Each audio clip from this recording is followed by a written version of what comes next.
FBO 2025 general studies paper question number 15.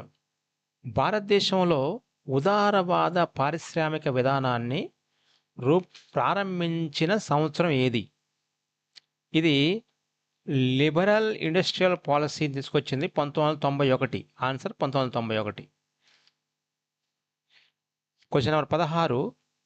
వినియోగదారులు తమ పరికరాల నుండి హానికరమైన సాఫ్ట్వేర్ మరియు బోట్ నెట్లను గుర్తించి తొలగించడానికి సహాయపడే భారత ప్రభుత్వ చొరవ. ఆన్సర్ సైబర్ స్వచ్ఛతా కేంద్రం, CSK. ఆన్సర్ సైబర్ స్వచ్ఛతా కేంద్రం. Question number 17. భారతదేశంలో ప్రధానమంత్రి జన్ ఆరోగ్య యోజన PMJAY ఏమి సాధించాలని లక్ష్యంగా పెట్టుకుంది? ఆన్సర్ రెండో ఆప్షన్ ఆర్థికంగా బలహీనంగా ఉన్న జనాభాకు ఆరోగ్య బీమా కవరేజ్ అందించే లక్ష్యంతో తీసుకొచ్చిన పథకం PMJAY.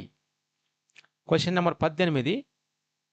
ఏ భారతీయ నగరాన్ని అంతరిక్ష నగరం అని పిలుస్తారు? ఆన్సర్ బెంగళూరు. ఇది కర్ణాటక రాష్ట్రంలో క్యాపిటల్గా ఉంటుంది, బెంగళూరు.